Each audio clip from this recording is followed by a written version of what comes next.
48 Minutes of Heaven, we call the D1Baseball.com podcast. I am your host, Michael Patrick Rooney. I am joined by two future citizens of the city of Omaha.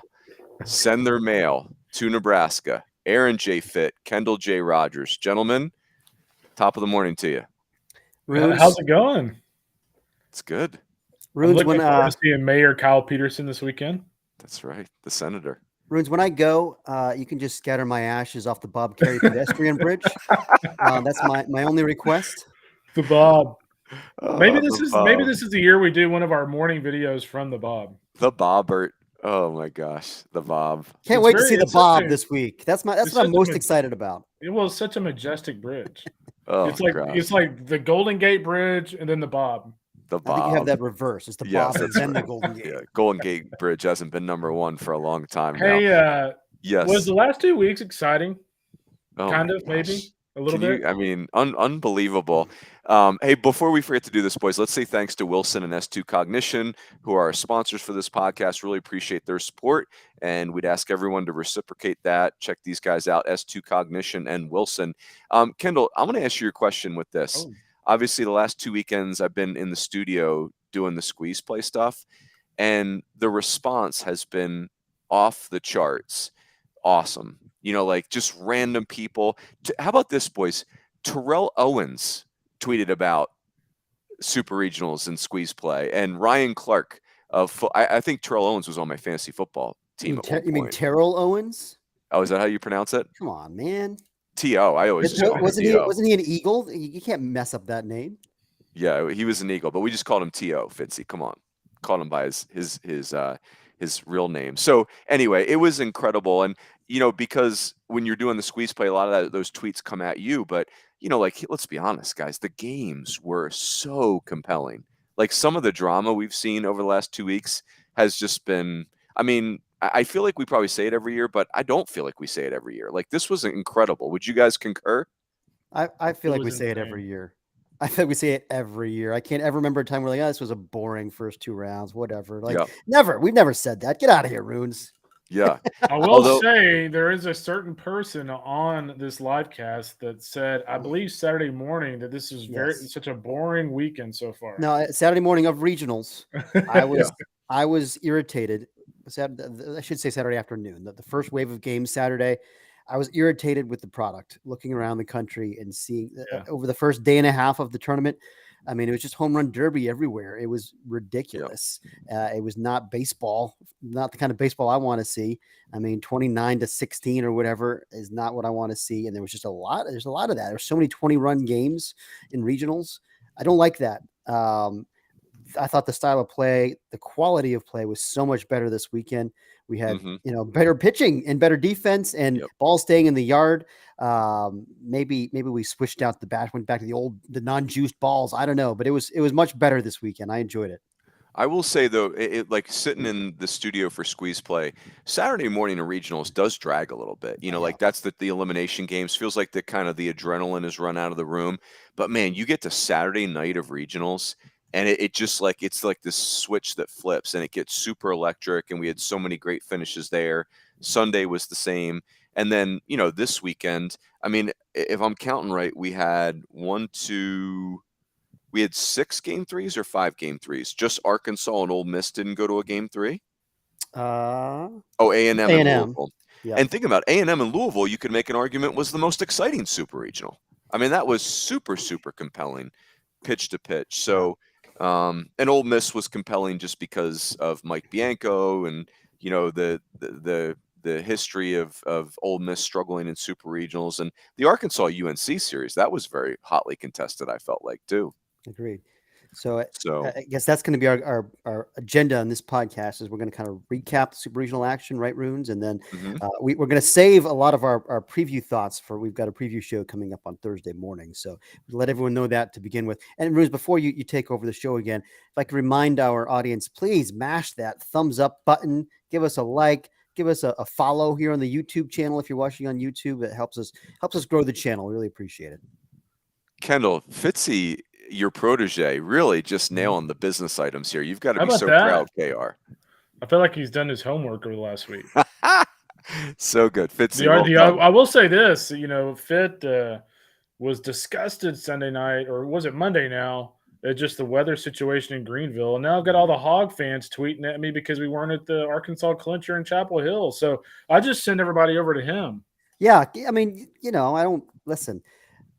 This weekend was a disaster for me. I had it all mapped out perfectly. I was hoping Greenville would go two games, first of all, no matter who won it, so that I could make it over to Chapel Hill for Sunday and then potentially Monday. And it looked like that plan was going to work out great.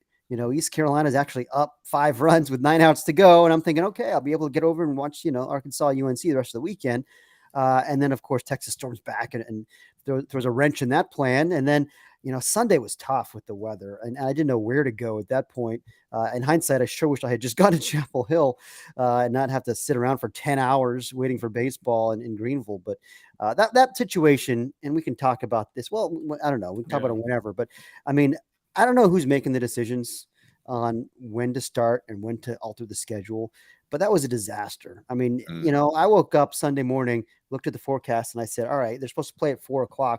There's no way we're going to have any kind of uninterrupted play between the hours of 4 and 9. Like, you just look at the weather. I mean, there's a lot of good weather apps that give you a pretty good idea. I mean, we had a window. Why can't we move it up to noon like the first 2 games of that thing were? And if not, then just plan on playing at 9, because you're not going to play in between. It was so ridiculous to A, try to start at 4, and B, delay it an hour and try to start at 5, get all the pitchers hot, and then play for less than half of an inning and then go into a 5-hour delay. Gee, didn't see that coming. Like, can we use some common sense here? Come on. Quality rant to get us started, Fitzy. I like it. That's a good way to kick this off. Well done.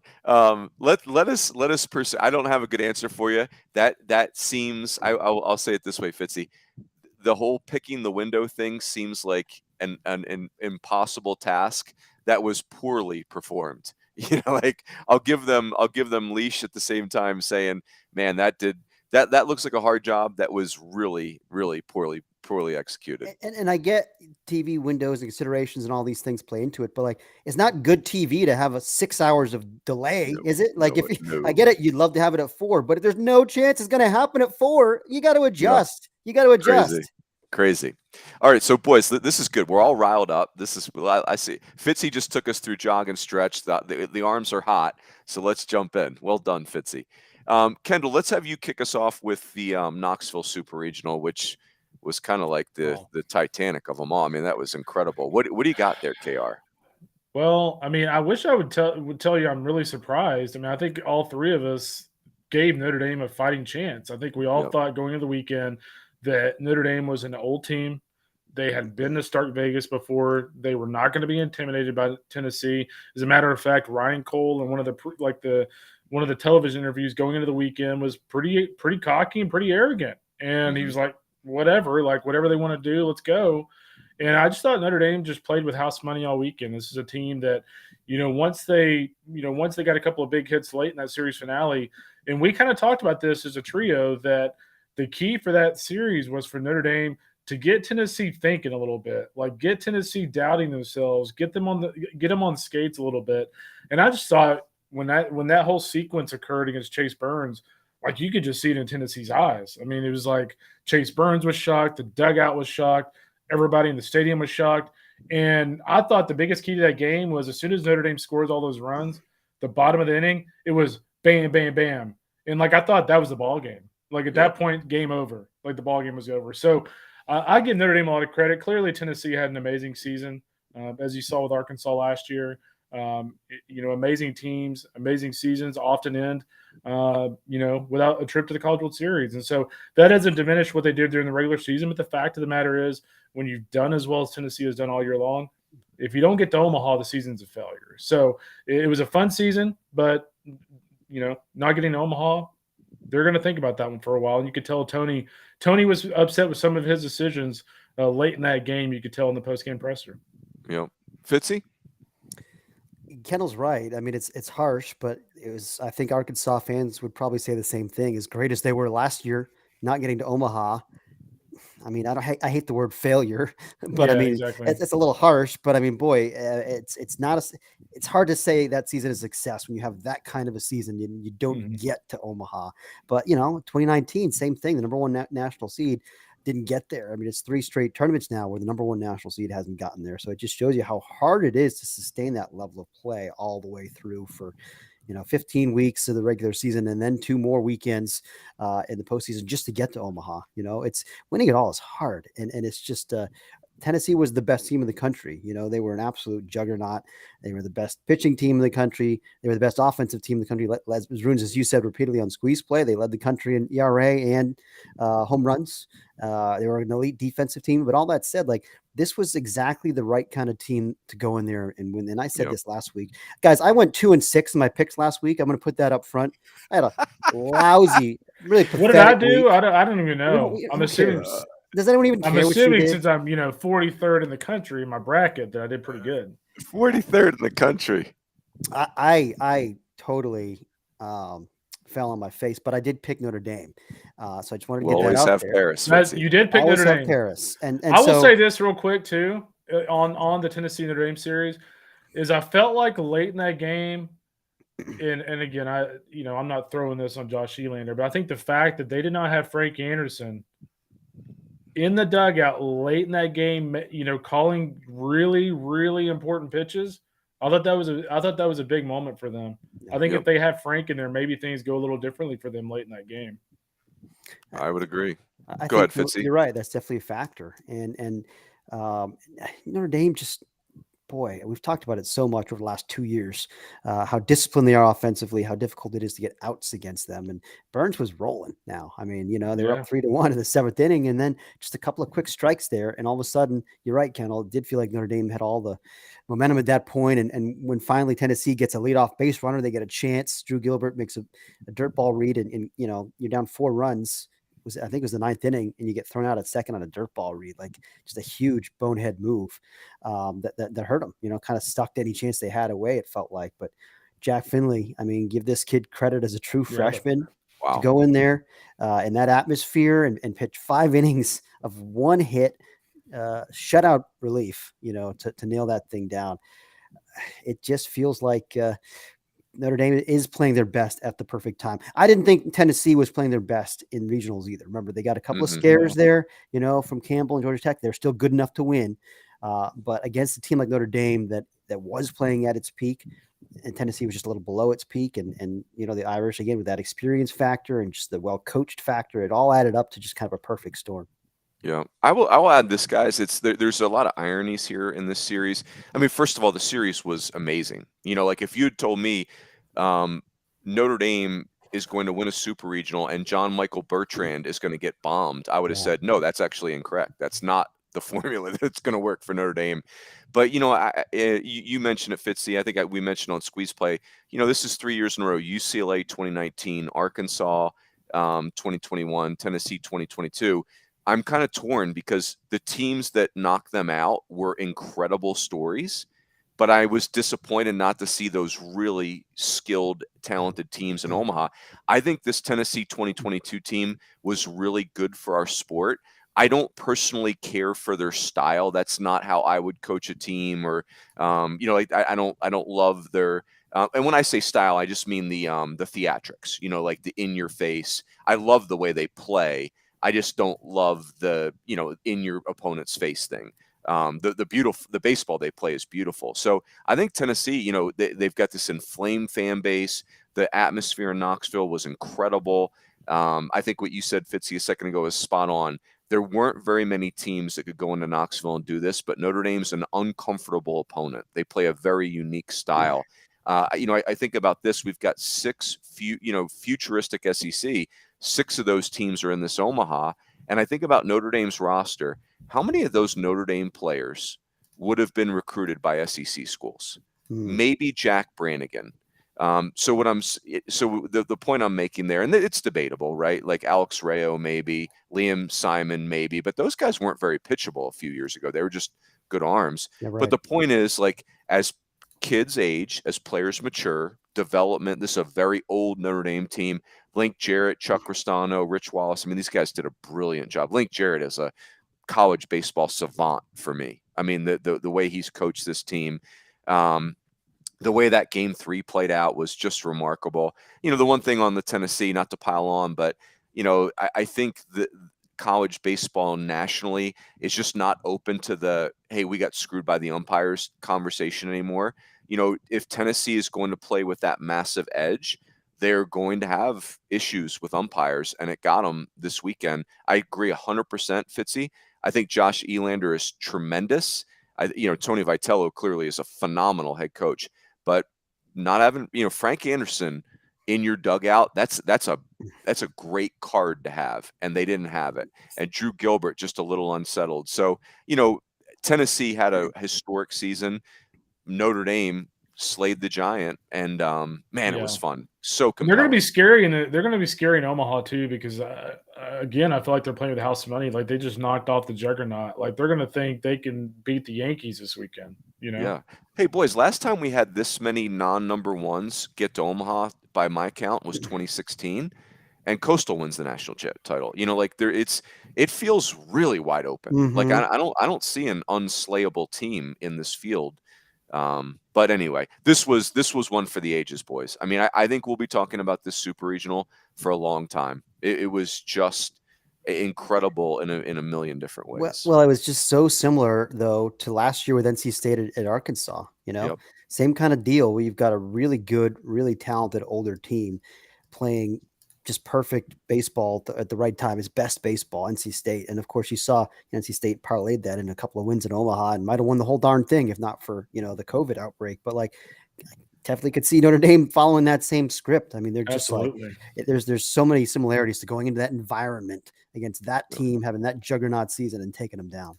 Yeah. And the thing with Tennessee is they're so fun, they're so entertaining, and they ain't going anywhere, right? No. Like they're like, gun to my head, they've got to be the preseason number 1 next year. I mean, how about the rotation next year? Chase Dolander, Chase Burns, and Drew Beam. Give me a break. Give me a break. Seriously. That feels like not possibly true, right? Like, it feels so outrageous that it can't possibly be true, but it is. Oh my gosh. You know what's going to happen? It's going to be, they're not going to be quite as offensive, but it's going to be the team after the team that wins the national championship. Yeah. 2014 Crazy. Virginia versus 2015 Virginia. We see how many times we see. I always make that example, but there's lots of them like that. The team after is the one that does it. Was it Vandy? Vandy was that way too, right? Well, because it was after the 2013. Because they had the David Price team, and the next team won it. Well, no, 2013 was the 2013 was the team that got upset by Louisville. It was 26-3 in the SEC. Yeah, that's right. Yeah, that was Yastrzemski, Kemp, all those guys. Yep. Cool. Boys, let's go to Greenville. Fitzy, kick us off. Texas beats ECU in Game 3 of that Super Regional. Yeah, I mean, this was, East Carolina has never gotten closer. I mean, I guess that one year in Lubbock, early in the Cliff Godwin era, where they were on the road and won the first game and then had a 13-inning game. I mean, that's pretty close also. 90 feet, 90 feet from Omaha away. There. Yeah. That's it. So, I guess they have been closer that one time. But, I mean, they're at home here, win the first game. It's again, a 7-2 lead, heading into the 7th inning. And they're still up 7-4 after 7 innings. You got 6 outs left. You're still got a 3-run lead. And they just couldn't put them away, and Texas is tough to put away now. I mean, it's just, it's funny, Runes, because I think you just talked about this in your tweet that you sent out right before the show, but I mean, they're the preseason number 1 team. I think they were consensus preseason number 1. Everyone thought they were the best team in the country. Didn't really have a great year by that standard. I mean, what did they finish 5th in the Big 12? 5th place. Yeah. Somehow, they still host a regional. All the RPI metrics and everything are there. And you look at it now, and I just posted this stat pack thing on our site, kind of breaking down how all these 8 teams stack up with each other in various categories. And Texas, I mean, if you look at it by the numbers compared with the other 8 Omaha teams, they're the best offensive team. They're the best defensive team. They lead the country in fielding percentage. I mean, they've got the most home runs. They've got also the most doubles. So it's not like they're just a home run, reliant team. But out of these 8, they lead in both of those categories, in addition to batting and scoring. And I mean, it's just like they do everything well. They do everything well, and their ERA is right there too, like a top 25 in the country in ERA. So I don't know. It just, at the end of the day, the way it all came together, it feels like they don't really have any holes. And they just showed you that toughness when they're down 5 runs Saturday and came back to win. And then the next day they just stomped East Carolina. They smothered them right out of the gate. 4 spot in the first. You can't let Melendez beat you, but when the first couple of guys of the game reach safely, you got to pitch to him, and he's strong enough that he got jammed and still hit a 3-run home run in the first inning, and then it was just all Texas, really. Yeah, I mean, the two things that stand out to me on the same note as Melendez, the thing that's made Texas such a good offensive team this year is even when you get to Melendez with bases empty and you put him on base, the problem is you got Murphy Staley back there with almost 20 home runs as well. So you're in a position where it's like, oh, we don't want Melendez to hurt us, but then Murphy Staley might hit a bomb as well. So Murphy Staley's been a huge key to the offense. I think the other thing for me is just the way Tristan Stevens pitched over the weekend. I'll be really honest with you. I was talking to a couple of Texas friends of mine, but before their game, and that was the 3rd time that Tristan Stevens had pitched over the weekend. So I'm sitting there thinking, like, man, that's kind of risky. Like, you just kind of wonder how fresh he's going to be. And what does he do? He goes out there and pitches like vintage Tristan Stevens, exactly the guy we saw last year, making big pitches in big situations. When ECU got guys on base, like, he was never too high or too low. He's the same guy. That, to me, is kind of the X factor with Texas. If Tristan Stevens pitches like he did in Greenville and Omaha, they've got a chance to win the national championship. If he doesn't, find their pathway a little difficult. But if he does, watch out. And not only was that the 3rd time he pitched in that series, but the first 2 times didn't go well. I mean, he pitched less than an inning, gave up, I think, 4 runs in his first appearance on Friday. He faced one batter on Saturday, walked him, and had a wild pitch. It's like, not like he was pitching great. And then he goes out there and throws 6, innings of 1-run ball. And like you said, he looked like last year's Tristan Stevens. I mean, it was, 91, 92 plus changeup, good cutter. I mean, I'm like, all right, this guy, you can win with this guy. And that was important because they didn't get great outings the previous 2 days from Hansen or Gordon. But you got to feel like Pete Hansen's going to bounce back. And I was impressed with what I saw from them from a pitching depth standpoint this weekend. A lot of good arms. They run out of the bullpen. I know the bullpen has been a question mark for Texas, but it feels like they've got enough depth there that they can kind of find a hot hand and ride it. So I still feel like there's some vulnerabilities there against right-handed breaking balls because they're so right-handed in that lineup. Mm-hmm. But, ECU's got a couple of good ones, Dreya Savage in particular and Carter Spivey, like good righties that can spin it, and still didn't have that much success against Texas. I just think they're a really mature, polished offense that has a lot of good at-bats and has a lot of power. Yeah. I would tell you guys in game 2, originally I was very focused on ECU just not holding that lead. But I think what you said, Fitzy, is, Texas position player group is arguably the best in the country, right? Like Trey Faltini's hitting 9th with nearly 20 home runs. And the defense they play is not just a statistical thing.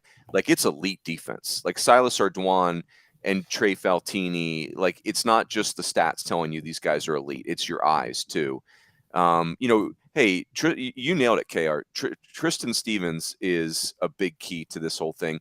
Because I can't unsee the vulnerability of Texas on game 3, and they don't throw great strikes in their bullpen. It's a bullpen that misses bats, but also could walk the stadium. Yep. And so, Andre Duplantier, though, is a kind of a new wild card down there, and he is mostly a strike thrower. And, again, KR, I'm 100% on board with what you said. That Tristan Stevens in game 3 is a difference maker. I will tell you guys, though, in back-to-back weekends, Texas's offense has basically nullified the game 3 starter issue because they scored so many runs so quickly. It's like I could have been the game 3 starter. Right? Yeah, I mean, with that said, they're playing a lot better teams in Omaha than I feel like they played in a regional, certainly, and even last weekend. Like, I think the 3 teams they're playing this weekend are all better than East Carolina. Yeah. Yeah, and the other thing too that's interesting, you bring up a good point about, they're tending, they tend to walk a lot of guys or throw a lot of balls. I mean, look at the 3 offenses are going against this bracket: Notre Dame, they worked counts like crazy against Tennessee over the weekend. A&M, they worked counts like crazy. Oklahoma, they've been red hot offensively, and they work counts. So their bullpen is going to have to throw strikes in this tournament to be able to get win that bracket. I'll put a bow on this super regional, guys. That I think these two teams, tremendous fortitude. Like the Texas. I want to repeat it, Fitzy. I tweeted it. I like the horns down thing has been so out of control this year, and these Texas kids like never even reacted to it. Their fans did. Like our great friend Greg Swindell, Zeke, he reacts to it. He doesn't like the horns down. I love that. He's like the only Texas fan I know that actually still gets offended by that. I love it. It gets his juices flowing, Zeke. It really does. From what I can gather, a lot of Texas fans still get offended by that. Hey, I saw a couple getting ejected. Zeke might want to prepare himself. He's got the Aggies and the Sooners in the other game, and they know how to do horns down. They know how to do horns down. The Texas players just never reacted. They just kept playing. They kept playing through adversity, and I want to give East Carolina that same level of credit where. Let's be honest, guys. I don't want to sound critical. This was not a vintage ECU team. Right. I mean, they just kind of willed themselves here. 14-13 at one point this season. I felt like the bottom of that order was just not nearly as deep as usual. They weren't as good defensively as they typically are, but man, these kids, certainly the rotation. They didn't have a rotation. They got the game through with a super without a rotation. They bullpenned everything. So, huge credit to that program, Cliff Godwin and those players. We'll get there eventually. That's right. And I feel like Cliff made a couple of comments the last couple of weeks about how,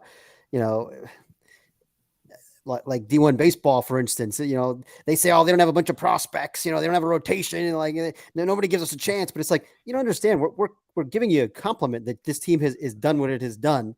Yeah. Given what it has had to overcome and how it is an absolute compliment to say, hey, look how tough these guys are. Look how good they are, and they do have star power. I've written that too. But I mean, I don't know. They're one of those programs that they like.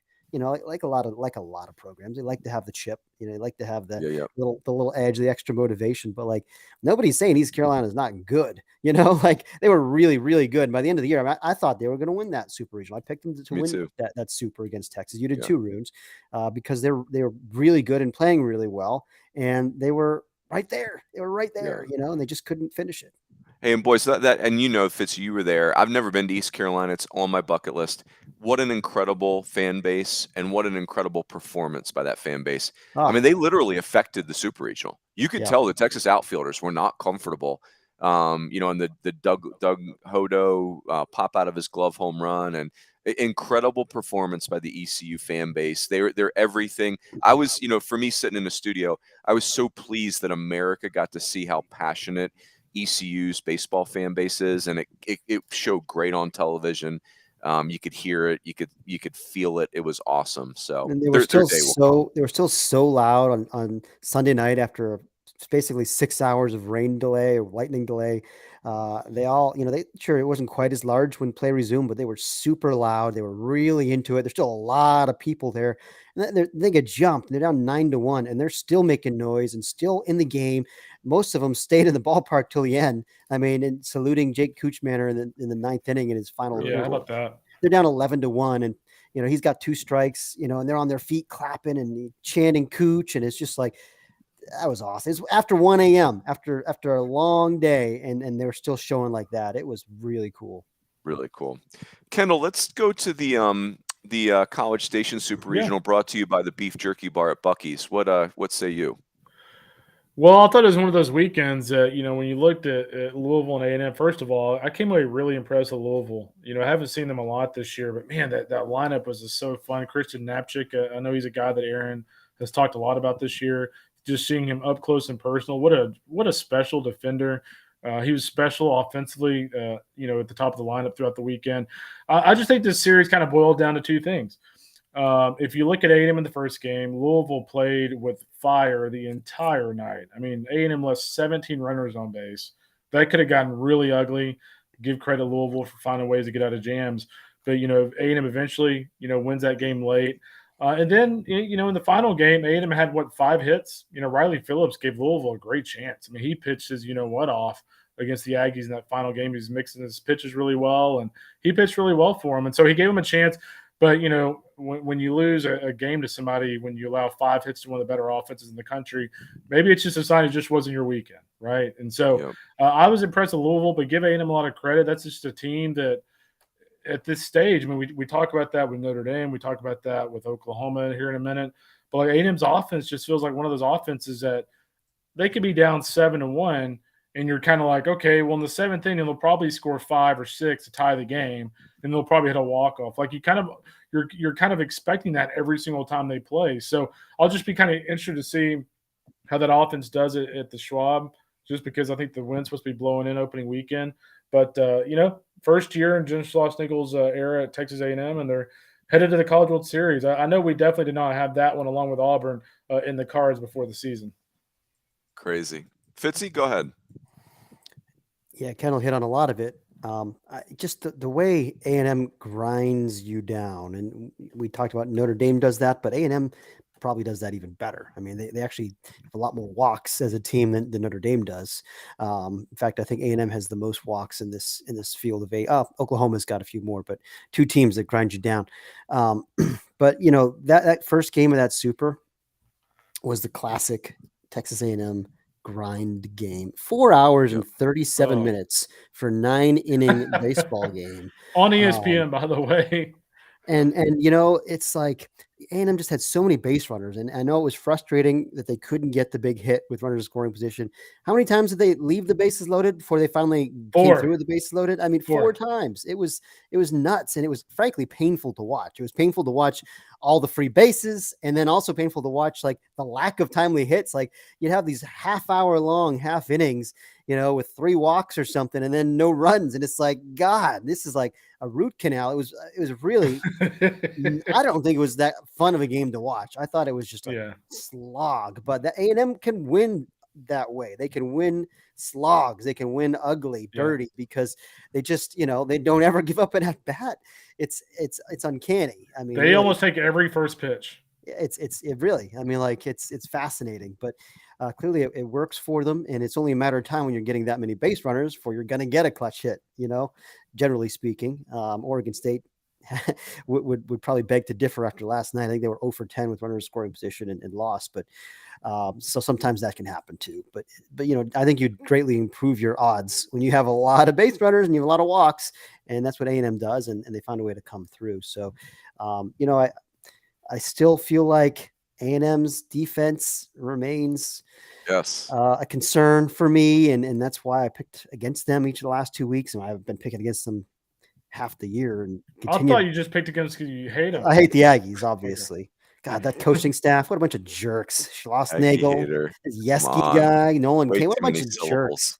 Can't stand those guys. I think the other thing about that series too is I was impressed that, Jim Schlossnagel, I thought, pressed all the right buttons at the right time. You look at late in the game in the clincher, and they bring in Jacob Palish with, what it was a 3-2 count.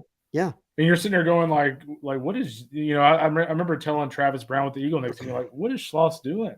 Yeah. And he goes in there and gets strikeout and ends the game. Perfect. So he knew what he was doing. But he's just pressing all the right buttons right now. And he's really kind of done that since about the middle of the season. Yeah.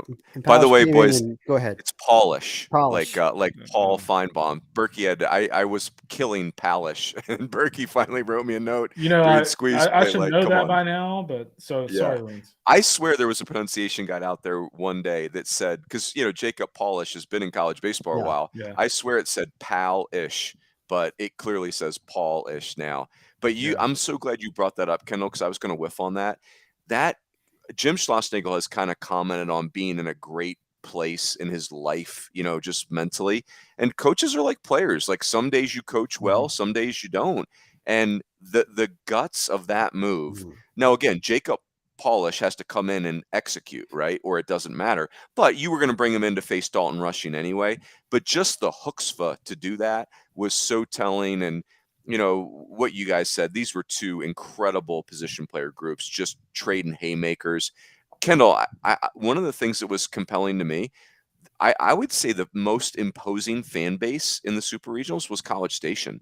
I mean, Yeah. at least from what I saw on TV, it just looked massive. It looked like an MLB World Series game. It just looked like 15,000. I'm sure it wasn't that many people, but just super into the Well, game.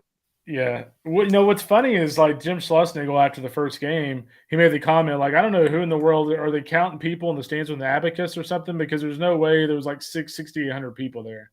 He's like, there's Oh, way more than 6,800 way people more. in there. And I'll say this to give Louisville some credit, and this doesn't shock me at all coming from Jared Poland, especially after talking to him after the game. What an awesome kid and competitor. But he got off to a really slow start in that first game, and he kind of got rattled. Like the fans were all over him. In the ACC, or at least a lot of ACC venues, like you're not used to people just being all over you like that. And he got a little rattled. But what he did is he kind of got himself together and put in a pretty good start. So, the atmosphere in College Station was phenomenal over the weekend, especially when you consider it was 105 degrees for the second game. Yep. It was crazy. Louisville's toughness was on display. Sorry, Fitzy, No doubt, but 100%. They could have melted in that weather. They could have melted in that environment. Dan McDonnell played. He basically went all chips in game one, right? Like Persecki throws, Persecki gives it up.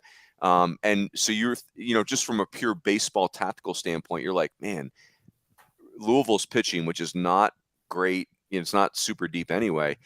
They got a big problem here for game two. And so what does Louisville do? They just kind of out-toughed it, right? They just kind of, this Louisville team, that I don't want to say the culture is back, because Dan McDonnell would punch me and say the culture never left. But this was a vintage Louisville compete factor, care factor team. Like the Louisville culture was on display. No doubt. In this thing. And the other thing too. Oh, go ahead, Aaron. And it's like, last year, if you look at it, that was a vintage Louisville team from a talent standpoint, but they just wilted in the last month and missed a regional, and it was shocking because you're just not used to seeing that from Louisville. And I know, I know Dan McDonnell and his staff probably had a little bit of a chip on their shoulder about the way, people reacted to that meltdown, and expectations were a lot lower for Louisville this year.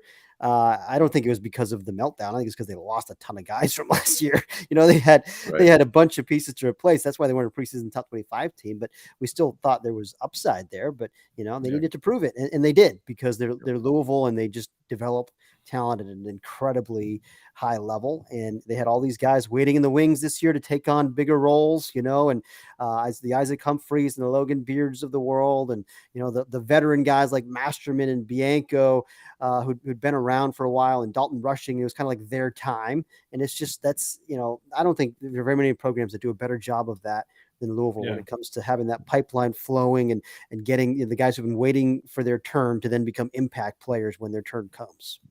Yeah, I will say this, even though Louisville, got swept in that series, I mean, they were very close. I mean, they win they lose the final game by one run. And kind of going back to the series opener, they probably win that game if Levi Usher makes that sensational play out in left center field. I remember when he went out to make that play on that home run ball, when he kind of extended over the fence, I actually told the guy next to me, like, I think he just made that catch. And he didn't end up making the catch, but I mean, it was like the ESPN kind of like zoomed in on it. I mean, it was really close. And so that's how close, moments in the postseason can lead to either getting to Omaha or heading home this time of year. It's a pitch here and there. One final takeaway on this one, and we'll go to Blacksburg, boys. The other takeaway when I observe A&M is it just reconfirms for me your coaching staff really matters and can make a difference. I mean, look at this A&M staff. I mean, Nate Yeske doing his thing with that pitching staff at A&M, really incredible what they've pieced together there. I look at Michael Early, what he's done with those hitters. I look at Nolan Kane. I mean, they had to be really scrappy on the portal and just piecing that all together. And to me, that's who Nolan Kane is as a recruiter. He's just tireless, relentless. He does it the right way. So again, I think Jim Schlossnagle, he did his thing. He's the, one of the ultimate CEOs in college baseball. He's really getting himself hands-on with this team, and he put together a brilliant coaching staff. And here we go. And how about this? Our friend Coach Nathan, third straight trip to Omaha with 3 different programs, right? Arizona last year, Oregon State. Well, no, they missed in 19, didn't they, at Oregon State? But 17 and 18. So it's his fourth trip to Omaha in the last 5 postseasons with 3 different programs. I mean, that's pretty wild. Amazing.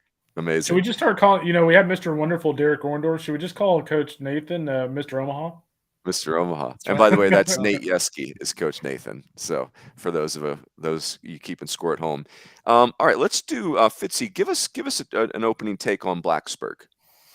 Yeah, this one was pretty interesting. I thought, the Sooners come out and win the first game, and I thought kind of shell shocked Virginia Tech early. I mean, really, they took control of that game early, built a 5-0 lead, and then kind of silenced that crowd for a while. It felt like, and Virginia Tech finally did get a couple of home runs and made it interesting. But I really liked what I saw from Jake Bennett and Trevin Michael, and I think that's a formula right there. Bennett to Michael that can beat anybody in any impressive. game. Whew. He's really good. I mean, you saw it, boy, oh boy. I mean, it was 4 strikeouts over 2 perfect innings. I think that's a serious weapon in the bullpen, and we know Bennett is a serious weapon from the left side too. But then the Hokies come back and kind of answer emphatically in the second game, and get that offense going, and then you start to wonder. We get deeper into the weekend. What Oklahoma got left on the mound? Is this going to be one of those high scoring, 14-12 games that you feel like kind of would favor Virginia Tech? I'm shocked by the Hokies scoring 2 runs in the third game of that super. And that's a credit to Cade Horton, first of all, the true freshman. We've talked a lot about him because he's a premier talent. But he came up nails for them with 6 strong innings. And, then you got Martinez and Michael behind him. And by then, of course, the game was kind of out of hand because that Oklahoma offense, I like watching them offense, Runes, because it's right. They have power, and they showed it this weekend. They hit some home runs, and what did they have? 5 in that at least 5 in that last. I think they had 5 home runs in the last game, so they can beat you with the long ball. But also, I mean, they really push the action with the running game, which we don't see a lot of. And if you compare that to the other teams in this field, there's not a lot of teams that are nearly as aggressive on the base pass. I'm curious if they continue to do that in Omaha, where outs are so precious. But I mean, if you watch Spikerman and Graham and Treadaway and Pettis, like all these guys, they like to run, and I just think that makes them a lot of fun to watch. They're so multidimensional. K. Rizzle. Yeah, I think the biggest thing when I look at Oklahoma is what Jake Bennett did over the weekend, and really what he's done all year long, is kind of what I expected coming this season. I think you and I both kind of talked about that, when we previewed the Big 12 earlier this year. That, I feel like Jake Bennett's one of those guys. Like, the numbers have never really met the talent, and I feel like the numbers are starting to meet the talent a little bit. He's a premier pitcher. I think the other guy for me, we've talked so much about Blake Robertson, Jimmy Crooks, Peyton Graham. But how about Kendall Pettis? I mean, Kendall Pettis, sacrificed his body on one of those plays to make the play in the Virginia Tech bullpen in one of those games. It was a huge play and a huge moment. And, he's been outstanding offensively the last 2 or 3 weeks for the Sooners. So, we've talked about, Michael Early at A&M, Troy Tulowitzki at Texas. Well, how about Reggie Willits at Oklahoma? I mean, they hired Reggie Willits from the New York Yankees, who was serving as their first base coach in the offseason. And Reggie, and frankly, since Shriner's early this year, like, he's totally transformed their offense, their approach. They're really good with those in scoring position. And so, hat tip to Reggie Willits. He's done a phenomenal job of their offense. I think Oklahoma is really dangerous. And it kind of goes with all these teams in this bracket. I think every team in this bracket is dangerous. But I just think when you look at the way Oklahoma's playing, I mean, they just overwhelmed a Virginia Tech team that I think we all believe is really good. They just absolutely overwhelmed them in Blacksburg. And there aren't many teams that can do that. So Oklahoma, I've got them as my bracket runner-up, and I'm not so sure they won't just win the whole thing. They're playing really well right now. Yeah. I'll say this, boys. Like, Virginia Tech, first of all, it's one of the most fun position player groups I've ever watched in college baseball. I mean, just the athleticism, the left-handed hitters, they can skill it up. They're just very dynamic on both sides of the baseball. They were really fun. It's the best season in school history for me. But they were always kind of a little shy on the mound, and Oklahoma was the team that could take care of that. Drew Hackenberg just looked a little gassed down the stretch. But the position player group just never let it matter. And so Virginia Tech, they were fun. That was a really fun team to follow this year. Oklahoma, this is the season I never saw coming. I mean, you look at the first month of Oklahoma's season, and you're thinking there's no way they're making the NCAA tournament. No way. They lose a home series to New Orleans. They have a terrible showing, 0-3 at Minute Maid at the Shriners. Even when they went to Globe Life earlier in the year, you could say, well, they went 2-1, but Arizona run ruled them basically. And so from, you mentioned Reggie Willits, Kendall, I think it's a great point. But from February to June, no team, in my opinion, has improved more than Oklahoma. Now, some of it's health, right? Like Kendall Pettis got fully healthy. I thought Shotgun Spratling in his article did a great job documenting this. John Spikerman got fully healthy, and he's a future star. And Cade Horton, boys, I think we're going to be like Cade Horton's going to be the ultimate story that. Like he's almost like a Bobby Dahlbeck from Arizona back in the day, where this kid was just kind of hanging around as a two-way player, and we're going to find out that he's like a 12-year big leaguer as a starting pitcher on the mound, something like that. But Oklahoma Peyton Graham. One more thing, sorry, Kendall. No, you're Peyton good. Graham is like if he had just kind of fast forwarded this, he'd be a Golden Spikes finalist. He just kind of showed up to the party at like a tick too late because he's one of the best players in the country right now. Yep. What's really interesting about these two teams is, Oklahoma and Texas A&M, who play in the first game. We'll kind of preview that a little bit later in the week. But, I mean, both of those teams have not lost a series since, like, the beginning of April. And the thing about Oklahoma that's really interesting is the transformation. We talked about the transformation from February to now. But, like, this is an Oklahoma team that, like, blew a 7-run lead in a Sunday game against Texas to not win that series and blew, like, a 4 or 5-run lead against Oklahoma State not to win that series on the road. So that's like how close they are to not losing a series since like February or early March. Crazy. Absolutely crazy. All right, boys, let's do the other side of the bracket. I'll try and keep us a little bit on a better pace here. That's my fault.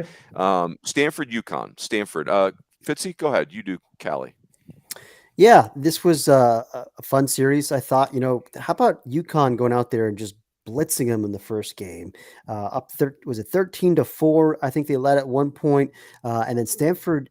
It felt like the fact that they fought back and scored 6 runs in the ninth, to get it within a run. 13-12 wound up being the final score, and at that point it kind of felt like, is this one of those deals that can kind of jumpstart them for tomorrow? We see that a lot. Even sometimes when you come up short, you can kind of get some confidence and settle in a little bit if you can make a run like that. But I mean, the fact that Stanford, once again, Alex Williams, your ace, your Pac-12 pitcher of the year, gets jumped in the first game. I mean, 7 runs in an inning and a third. That's a concern for me as we head into Omaha. But anyway, the fact they were able to win that series despite Williams laying an egg. And then the second game, you didn't get out of the first inning from your starter. I think it was Uber. And still, like, the bullpen settles it down in that second game. Stanford just kind of takes control there pretty early on with a 6 spot in the second inning. And then it just felt like it was all Cardinal, from that point forward. And, UConn hung around a little bit, certainly in the third game, but it just felt like Stanford was too much. The offense is too good, and they were able to find the right combinations on the mound. And certainly they've got some good weapons there in the bullpen with Quinn Matthews leading the way. I think that guy is impressive, Runes. I know you've talked a lot about him, but watching him the other day, it's just, he's a real guy back there. It's like, he's like that. I think I've made these comparisons before, but it's more like a Cole Hamels type look, but like the way that they use him is almost like Brandon Eisert for Oregon State, where it's just like that lefty that they can extend for, however long they need to. And he's just bust you in with a fastball. He can match up his righties and lefties. He's got the really good changeup. He's a serious weapon. Yep. KR? Yeah, I mean, 2 thoughts on Stanford real quick. Well, first of all, congrats to Connecticut on a heck of a year. I mean, Jim Penders and his coaching staff continue to do an amazing job. So to get to Super Regional, they're one of those programs that will eventually get to Omaha. I have very little doubt about that. Yep. But when it comes to Stanford, so I'm thinking 2 things here on Stanford.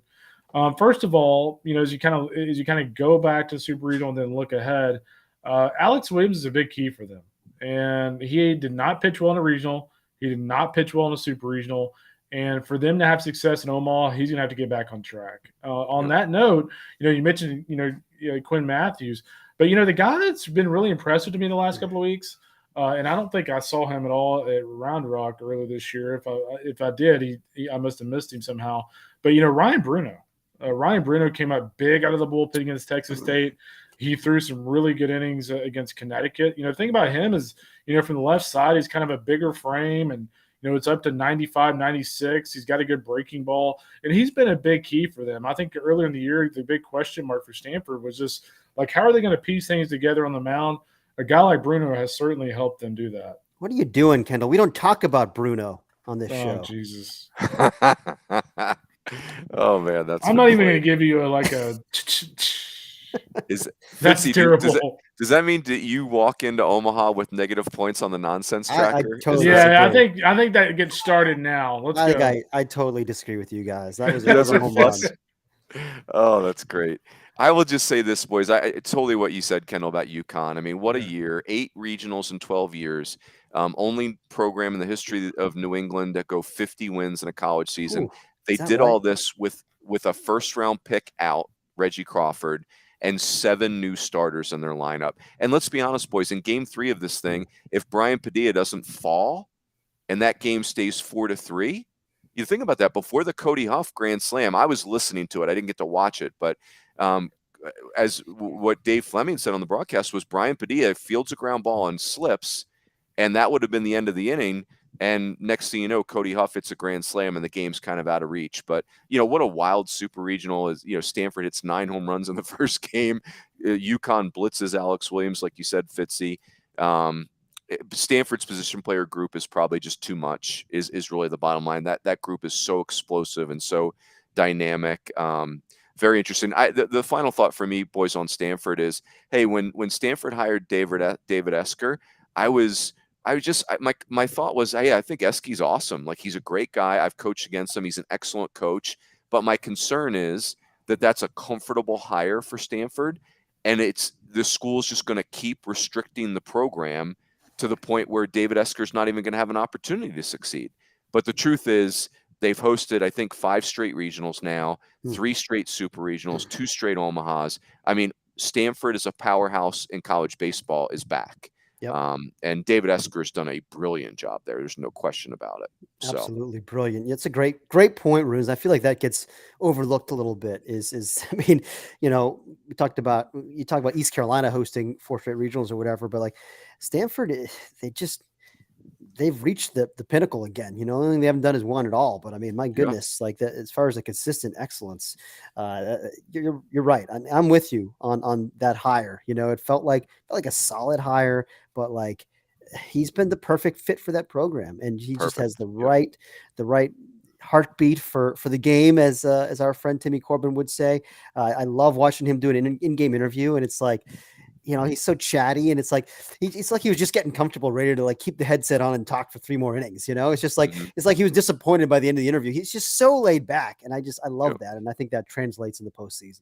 Yep. So glad that kind of America got to meet the UConn program a little bit, and I told you guys last week when we potted that Mike Farron, and I interviewed Jim Penders. It's one of my all-time favorite college baseball interviews. This guy is amazing, but we don't need to. We talked about that last week. He's awesome, and UConn. I really didn't give him much of a chance against Stanford, and man, they just got after that super regional just from the jump. It was incredible. So let's go to Chapel Hill. Kendall, kick us off. Arkansas and UNC. Yeah, I mean that's kind of the Arkansas team we all expected coming into the season. And that's all I have to say about it, honestly. I mean, this is a team that they showed glimpses. They swept was it LSU they swept? I think they swept LSU at home. They took 2 or 3 from Auburn on the road using heroics to do it. Caden Wallace had a huge double in that game. Robert Moore had a huge home run in one of those games. So you're kind of thinking at that point, like, oh, well, like Arkansas is finally back. Well, what happens? They lose a series to Vanderbilt at home. They play pretty lifeless in Hoover.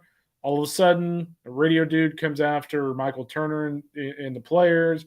And like we talked about on the pod, but like you almost kind of wonder if something like that is kind of the spark that got this team a little chip on their shoulder. And, man, they played really well in the regional. To be able to just throw a haymaker, receive a haymaker, and throw one back against Oklahoma State in a regional, I thought was impressive.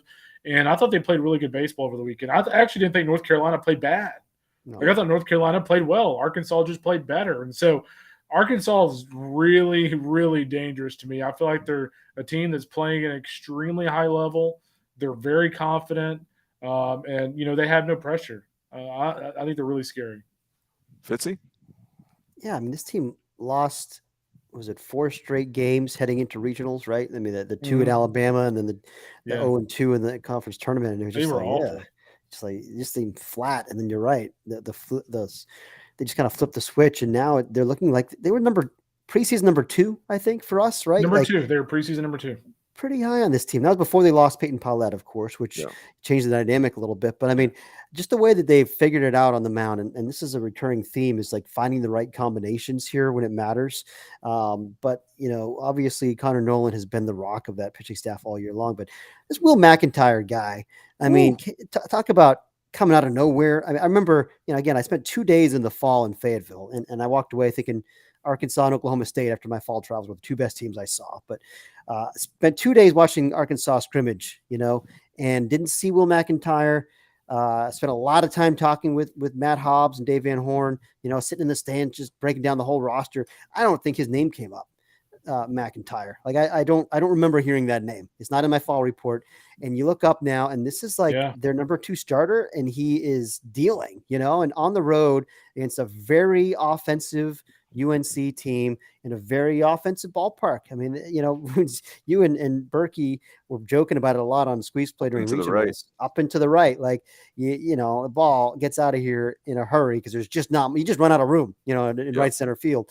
But to limit UNC to, what was it, 4 runs in 2 games? It's pretty good. That's pretty good. And McIntyre came up big for him. And I like the way the bullpen has come together for the Hogs too. It just feels like they've got Hagen Smith, in that role, feels really well suited for it. Just the way he competes, and certainly the stuff. I think it can play up a little bit in that short stint, but with him and Morris, I mean, you got the power options from the left side, and of course Tiger from the right side can spin the heck out of it. And the veterans like Cole Ramage and Evan Taylor's good. I mean, they've got a lot of different pieces that they can throw at you. And I think especially if they stay in the winners bracket, so that maybe you don't have to lean as much on the 3rd starter, they could be set up pretty nicely in Omaha with that lineup, that position player group, and the elite defense up the middle.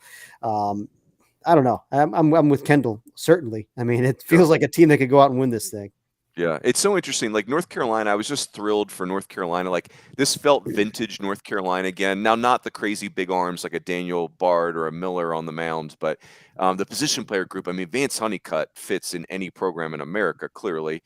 The older position players for North Carolina had the best parts of their careers right now, which was really fun to see.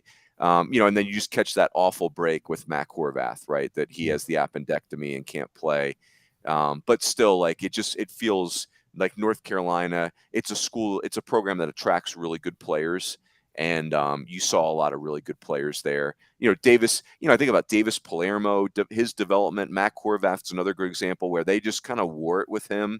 And now you see the talent emerging. Arkansas, I am still so confusing because it was the least impressive 18 SEC win team I've ever seen in my life, right? Like you watch them and you're like, they really won 18 games in the SEC. That's not a misprint. But it's Dave Van Horn, it's Matt Hobbs, it's Nate Thompson. The defense travels. Like they play elite defense, and that matters. And that could really matter in the next couple of weeks. So, the Stillwater Regional, seemed to bring out something in those guys. And I agree with what you said, Fitzy. Hagen Smith in the bullpen seemed like that really suits his eye. And now he's going to be in the rotation next year. Let's not confuse ourselves. But it seems like it's helping him click in because that's real left-handed arm strength. The hitters don't like that heater at all. Yeah. So, and if I could follow up on just your comment about North Carolina, because they're kind of like, in the preseason, they were right there with A&M as 2 teams we were debating for like the last spots in our projected field of 64. Kendall kind of had a feeling about the Aggies. I kind of had a feeling about the Tar Heels. We wound up leaving both of them out because we wanted to give Runes Baylor. Runes argued for Baylor. Somebody lobbied for Baylor. Baylor got the spot. But, there's also a reason, though. I mean, North Carolina and A&M had a whole lot to prove, those particular groups of players. And they did. They went out there and had great years, and I feel like there was, and anyone who was questioning whether Scott Forbes, was the right fit for this job. And there were people in the North Carolina fan base who weren't convinced. Sure.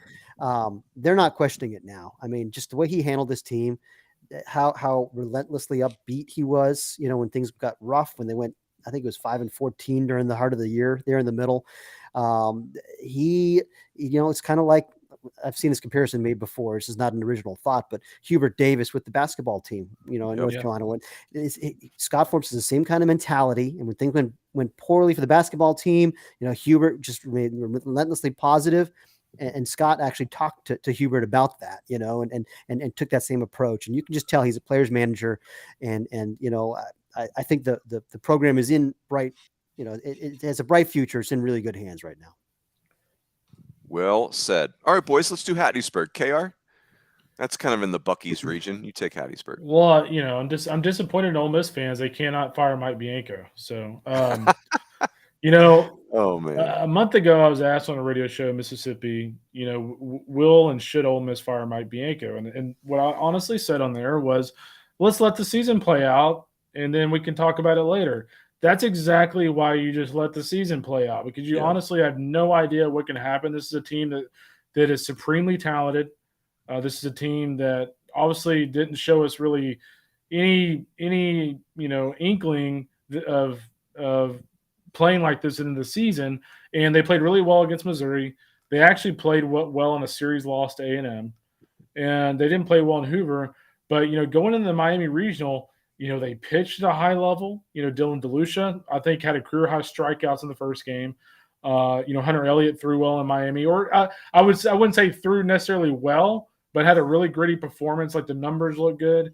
That really helped them. They had the pieces on the back end of the bullpen with Josh Mallets and Brandon Johnson and guys like that. But I mean, when you look at the way they played over the weekend, whether it was Tim Elko, Peyton Chatinier has been outstanding offensive the last couple of weeks. Getting Kevin Graham back has been huge for them. And I think the biggest thing for Ole Miss too in that series against Southern Miss is the fact that Hunter Elliott threw so well. That could end up being a massive thing going to Omaha later this week. But Ole Miss is playing extremely well. They're playing, I wouldn't say they're in the same group as Arkansas. Like, I feel like for me, Arkansas's upside's a little higher in this tournament, but like they're a little bit like Arkansas in the sense that they've had the talent. Now they've kind of put all the puzzle pieces together. Better late than never. I don't know if I agree with you on that point about Arkansas having the higher upside, because I think if you compare these two position player groups, I mean, there's a reason Ole Miss was number 5 in the preseason heading into the year. Like, both these teams have extreme pedigree. This is an Ole Miss lineup that has everybody back from last year. And again, we're talking about being strong up the middle. I mean, doesn't get a whole lot better than, Jacob Gonzalez and Peyton Chatinier and Hayden Dunhurst behind the plate, and, whether it's McCants or Bench or whoever, like they're a really good defensive team. All these guys are old. You've got the Timothy Elko factor, just the Mr. Clutch, the guy who's a real presence in the middle, and they figured it out on the mound. I mean, really, like, is there a big difference between Dylan DeLucia and Connor Nolan, for instance? Like, DeLucia might have better stuff. I don't know. Like, they've both become guys that the staff can count on. And you've got Hunter Elliott, versus Will McIntyre. Like, you're looking at the second guy. I mean, Elliott, it looks like a real guy. He's just a freshman, but boy, oh boy, so impressive what he did at Southern Miss. And I just think there's enough there in the bullpen, certainly, like the pieces fit together well, with you mentioned Mallets spin the heck out of it, and Brandon Johnson can blow you away with a fastball, and you got Jack Doherty, and you got Jared Washburn, Jack Washburn. Thank you, Jared's son. That would be impressive if Jared was pitching for him. Yeah, no more eligibility turns out for that guy. But it's just I don't know. I think they're a pretty complete team. And right now it feels like they could go out there and win this whole thing too. I think they're just as good as Arkansas right now. What's really interesting is watching Hunter Elliott's performance of the day. Was it just me, or did it feel like I was watching Doug Nikhazy? Like just Yeah, the big stage, like the actions are very similar. The hair is kind of similar a little bit. Like body Doug language that very one year kind of yeah. had that little flow. It wasn't as pretty as Hunter's, but it had a little bit of flow. I don't know. I just felt like I was watching a kind of a Doug Nikhazy start. Yeah, like a talented lefty who looks oblivious to the pressure Yeah, of what's exactly. going on around him. Boys, I'll say this, like, and Kendall, you've been on this forever. Like for Hattiesburg, great environment. The fan base was awesome. You know, Scott Mhm. Berry's program, they just every year they're in the hunt for hosting, it feels like. I mean, I think if you're Scott Berry, you got an absolute formula. That's an Omaha formula there. They just got to keep executing it. A big part of that will be hanging on to Christian Ostrander, right? Yeah. Kendall? Yeah. Yep. I mean, what he's done with the pitching, man, that dude's remarkable. But, you know, everything you guys said about Ole Miss, it just, you know, again, I tend to be a Mike Bianco apologist, but they've hosted 10 of his 21 seasons. Hosting is hard. And Mike Bianco is 1-5 in game threes of super regionals. Mm. And, you know, like that's not a small sample size, but it is one game, right? Like it's one game. And so I don't know, like this reaffirms to me that good things do happen to good people because I think that staff, Carl Lafferty, Mike Clement, I think there's a lot of good Mhm. people around that program. So it affirms that, you know, it doesn't have to be that nice guys finish last and all those types of things. But, you know, you mentioned Peyton Chatinier, Fitzy, and I just feel like he's kind of like their personality. Mm. And it got so bad for him that it just kind of like the team lost their personality. And he was Yeah. hitting 2-0, if I'm looking at it right, like 201 on, I'll get it right for you. He's hitting 209 on May Mhm. 1st. I mean, Oof. that's borderline unplayable to have your Yeah. second baseman hitting 210 in that league. Now he's up almost at 260. And, you know, obviously he's got that life back and, you know, everything you guys just mentioned. But that's a really cool story. 7-14 in the SEC, and you are done, right? Mm. You are 7-14 with 9 Mhm. games left to fix that, and it's over. And here we are. They're going to Omaha. It's just the craziest thing Yeah. you've ever seen. Well, and it tells you how cruel and how rewarding college baseball can be. The number 64 team is in Omaha. The number 1 team is sitting at Yeah, home. craziness. And there's a lot, you know, I know it's an obvious comparison, but you look at 2015 Virginia or Hmm. 2007 Oregon State, these teams have just barely snuck in. I mean, they're both preseason top 10 teams, Beavers Yeah. in 07 Yeah, and Virginia, you know, top 5 team in 15, just like Ole Miss was a top 5 team in the preseason this year. All those teams just barely snuck in as number 3 seeds in regionals. yeah. And those first 2 went on to win it all. And Ole Miss could do that too. You know, I mean, they're here in Omaha. One last thing on Southern Miss. People, I know in Hattiesburg, you know, their offense ran hot and cold. I don't think it's accurate to say that Southern Miss was not a great offensive team. I think they were a pretty good offensive team. They had a lot of, you know, when they were going right, they were pretty dangerous. And the fact that they were shut out in back-to-back games at home and only had 7 hits, I think, in the whole weekend. I mean, wow, you know, that's that's disappointing, certainly for Southern Miss, but also it is a testament to how well Ole Miss is pitching right now. The fact that they've been able to win games with their arms, and you know, they had the one outburst in the regional against Arizona, but I mean, other than that, they've gotten here with pitching, you know, and Hmm. I think that's encouraging as you head into Omaha. Yep. I'll put a bow on it with this, boys. If I'm not mistaken, Old Miss, you know, we kind of look at them at this plucky, kind of cute little story in a lot of ways. If I'm not mistaken, they will show up to Omaha with the highest ranked 2023 draft prospect. No one else has a player ranked ahead of Jacob Gonzalez for 23, do they? I mean, I think he's like number 1 on my board. I don't know if he might be number 1 on our staff board also. I mean, I think he's the Yeah. guy.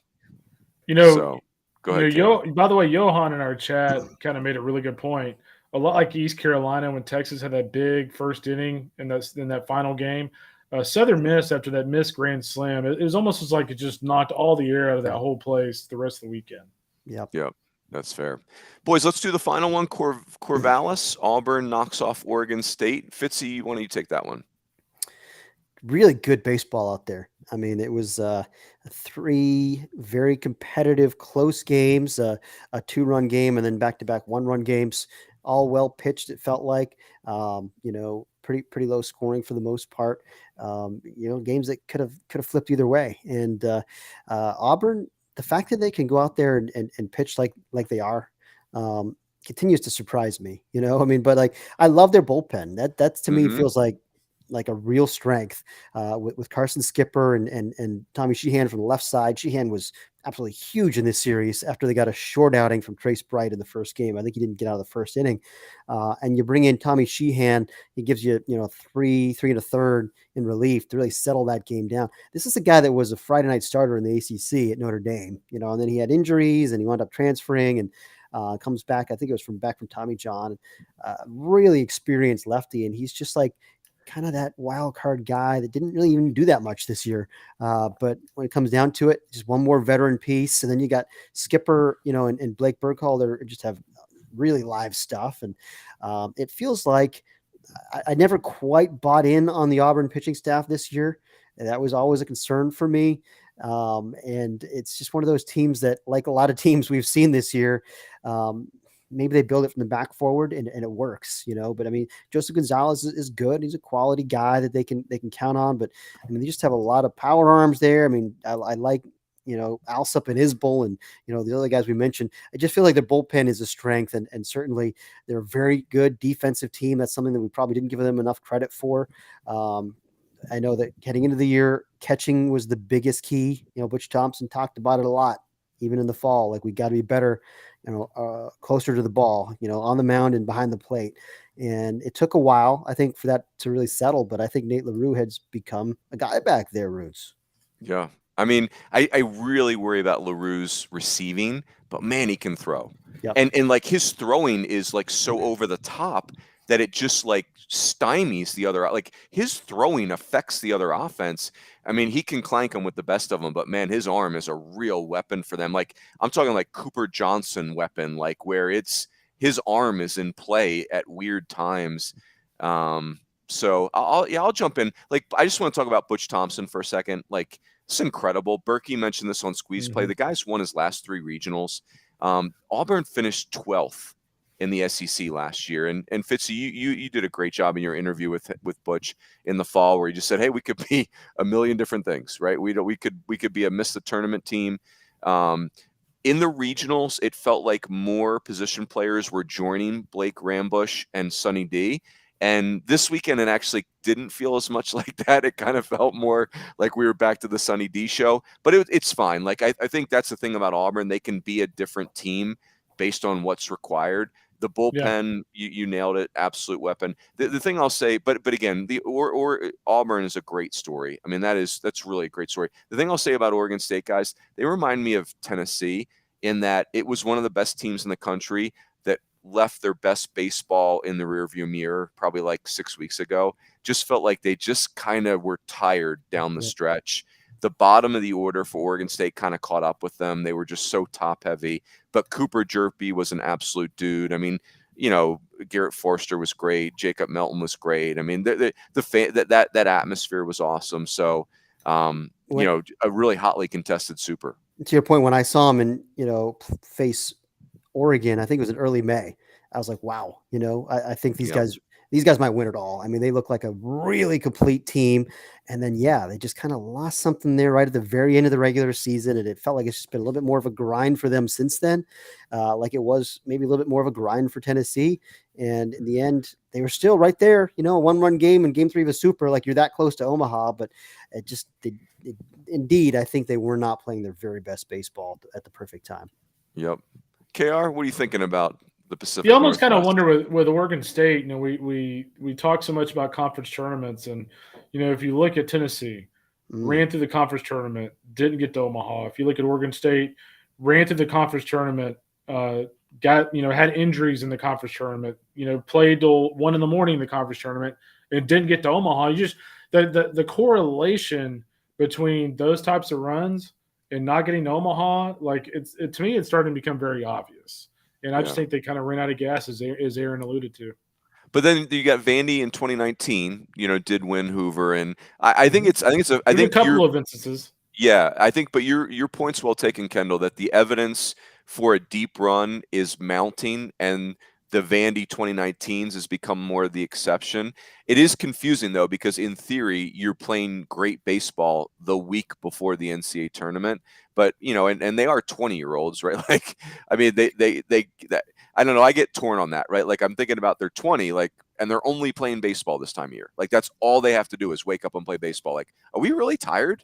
But then they're not supermen either, right? And it's, I think the point is the mental wear and tear. I think that's what I think about the Tennessees of the world and the Arkansas, just like all that attention, the best team ever, all that stuff. Like, I think the mental fatigue becomes a real thing. So it's like Martha, Kendall. I mean, only you can speak to, heavy is the head that wears the crown, right? Like Martha being the best ever. That's a big burden to carry around every day. Yeah, Martha may deliver later today for you too. Yeah, that's right. So, boys, let's save our big picture topics. That's probably a perfect time duration for this podcast. I'll tease some of the big topics we want to talk about, though. Like, how about this? Of these 8 teams, 6 of them are part of the 2025 SEC. So the SEC conspiracists out there are not going to feel great about that. Is this rock bottom for power, non-power 4 teams? And, like what I mean by that is the gut punch that is East Carolina, UConn. And here's the data point. Of the last 40 Omaha teams, that's the last 5 years times 5, the last 40 Omaha teams, 38 are from the Power 4, Pac-12, SEC, Big 12, ACC. 38 of the 40. 1 Big 10 team, Cal State Fullerton. Those are your last 40 Omaha teams. Does that even matter? I don't know. The tournament's still incredibly compelling, but that's the thing. And then road teams won 6 of these 8 super regionals. The stats tell you that 70% of the time home teams win supers, but this weekend it was 25%. So anyway, it was super compelling, great for the sport. It just makes me proud that we get a lot of non-college baseball eyeballs this time of year, and those people were pleased. They enjoyed the product, and as they should. It was really, really fun. I'm curious, since you brought up those three talking points. We don't have to go into a huge discussion about it, but what's your takeaway from those data points, Runes? You put a lot of thought into these things. Yeah, I think it's. I'll give you quick answers. It's not rock bottom for the non-power 4 teams. I feel like East Carolina, it's easy to get consumed by how depressing that loss was, but it does come down to a 1 weekend of baseball, and Penn beat Texas A&M in a weekend of baseball this year. Like, it just takes 1 weekend. Hey, I think the futuristic SEC is going to be a bear. Like, I think that is America. You're college baseball America. You're officially on notice, right? Like, this new SEC is going to be an animal. And yeah, like sometimes the home teams feel a lot of pressure. Hosting is, John Sheff said this, the head coach of the home team isn't just worried about their team. They're worrying about it going well. They want the event to go well. And if you've not done it a lot, it's a lot on your plate. So those are some quick answers. I think those are all good answers. Yeah. You know what I'm excited about, boys, is we have the next 2 weeks to break bread and have these discussions with microphones, without microphones, with coffee, with adult beverages, and everything in between. We can't wait. Fired up for this. Excited Let's to see go. you guys. Let's go, Omaha. Excited to see all our college baseball friends in person. It's going to be fun. So, but that said, boys, we have a lot of packing to do because we're about to take a big, big road trip. We want to say thanks to S2 Cognition and Wilson. Stay tuned on the website. Martha's got some news coming up. If I could tease that, and that's it. We'll be on these airwaves a lot over the next 2 weeks. Everybody, safe travels if you're going to Omaha, and